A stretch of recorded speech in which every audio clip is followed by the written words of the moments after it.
Previously, we learned that we can use recursion to execute one or more statements repeatedly. But recursion has a drawback. Every time the function is called, the context stack grows by one element. This is not a problem if the function is called hundreds or even thousands of times, but some problems require millions or billions of function calls.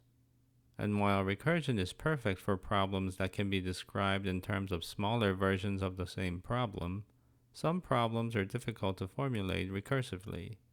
Finally, programmers often find recursive code hard to follow. For these reasons, most programming languages provide another way to repeat code execution: loops. We've already seen loops in MIPS assembly. Here's an example MIPS program that repeatedly adds 7. This program repeatedly adds 7 to cell 5.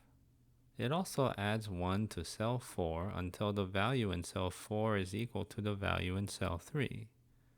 Since cell 3 contains 3, LWCS will loop 3 times. Since cell 5 is initially 0, after 7 is added 3 times, cell 5 is 21.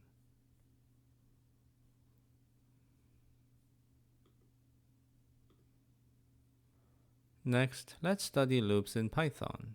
Python provides two ways to write loops: while and for. Let's start with a while loop. Here's an example.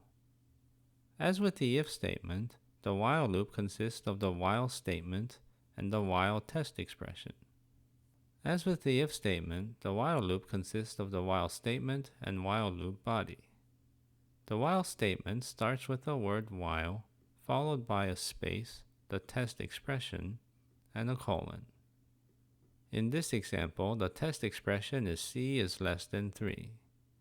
The while statement test must be a Boolean expression. If the test is true, then Python executes the while body. After executing the while body, Python returns to the while statement and evaluates the test again. If the test is still true, then Python again executes the while body. If the test is false, then Python exits the loop by skipping the while body. Thus, Python stays in the loop as long as the test is true. If the test is always true, Python stays inside the loop indefinitely, leading to an infinite loop. The while test serves the same purpose as the exit condition in recursive functions. In both cases, we're trying to control the number of times Python executes a body of code. Let's see the while loop in action by walking through this program. As usual, Python starts at line 1 tab 0.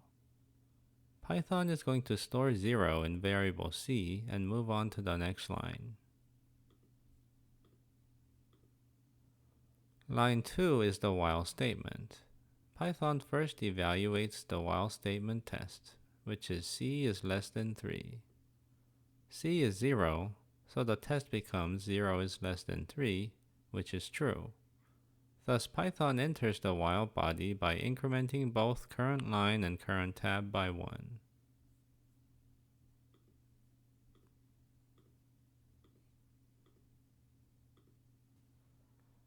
The statement at line 3 tab 1 is c is equal to c plus 1. Since c is 0, this statement becomes c equals 0 plus 1. Thus, Python stores 1 in c.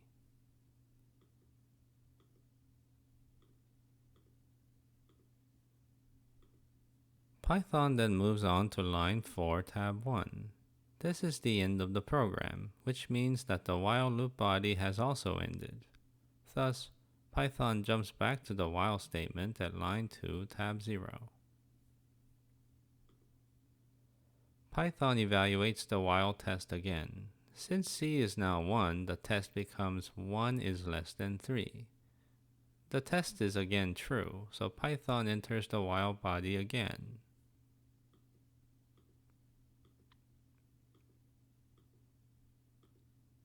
As before, Python adds 1 to c and jumps back to the while statement at line 2.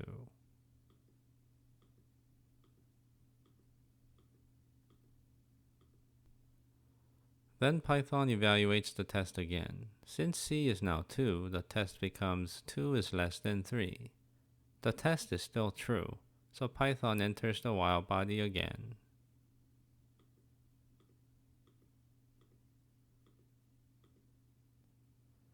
As before, Python adds 1 to C and jumps back to the while statement in line 2.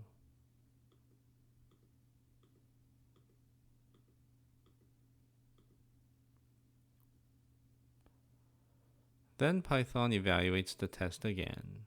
C is now 3, so the test becomes 3 is less than 3.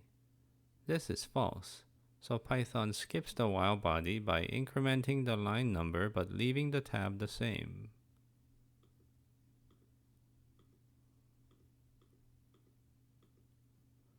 LWPython is again in line 4, but the current tab is 0, so instead of jumping back to the while statement, Python exits the program. This is a trivial example, but as with recursion, we can use while loops to solve a wide range of problems, from searching collections to calculating average values. Next, let's see how the Python state changes during the while loop execution.